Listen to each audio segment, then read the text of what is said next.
الحمد لله وكفى وسلام على عباده الذين اصطفى أما بعد فأعوذ بالله من الشيطان الرجيم بسم الله الرحمن الرحيم قل هو الله أحد الله الصمد لم يلد ولم يولد ولم يكن له كفوا أحد ہر گیا ہے کہ الضمیر و ید ہر گیا ہے کہ الضمیر و ید وحدہ لا شریک لہ گوید۔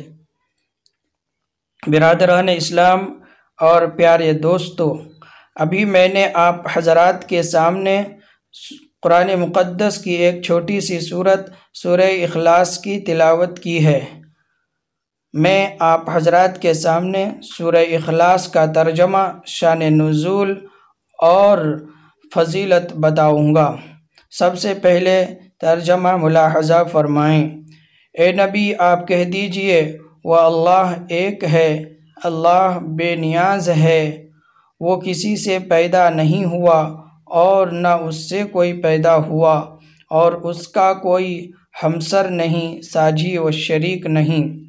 تفسیر روح المعانی میں ہے کہ بعض کفار و مشرکین نے آپ صلی اللہ علیہ وسلم سے سوال کیا اور پوچھا تھا کہ اے محمد صلی اللہ علیہ وسلم، آپ جس رب کی عبادت کر رہے ہیں، آپ جس رب کی پرستش اور پوجا کر رہے ہیں، آپ جس رب کی عبادت کی طرف لوگوں کو بلاتے ہیں، اس رب کے اوصاف بیان کریں، اس رب کی خوبیاں آپ بیان کریں، اس رب کا حسب و نسب بیان کر کے اس رب کا تعارف کرائیں۔ تو جواب کے طور پر یہ سورت اتری اور آپ صلی اللہ علیہ وسلم کو حکم ہوا کہ آپ کہہ دیجئے کہ اللہ ایک ہے، وہ اکیلا ہے، اس کا کوئی ساجی و شریک نہیں۔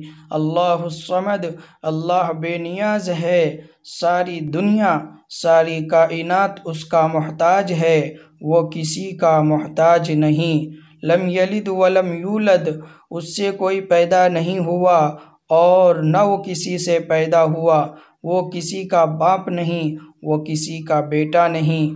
ولم یکن لہ کفوا احد، اور اس کا کوئی ساجی و شریک نہیں، اس کا کوئی ہم پلہ نہیں، ہمسر نہیں۔ سورہ اخلاص بڑی فضیلت والی سورت ہے۔ اللہ کے نبی صلی اللہ تعالی علیہ وسلم نے ارشاد فرمایا کہ قل هو اللہ احد ایک تہائی قرآن کے برابر ہے۔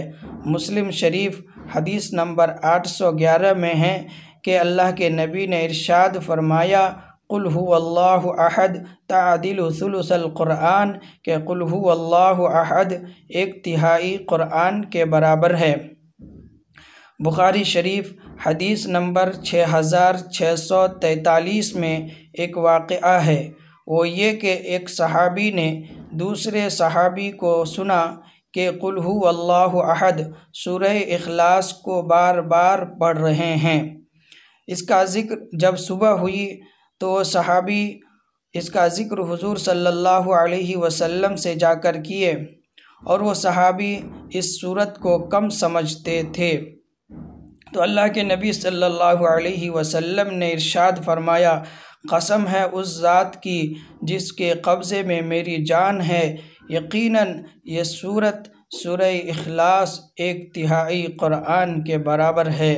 اللہ رب العزت سورہ اخلاص پر عمل کرنے کی اور اس کو کثرت کے ساتھ ہم سب کو پڑھنے کی توفیق عنایت فرمائیں، آمین۔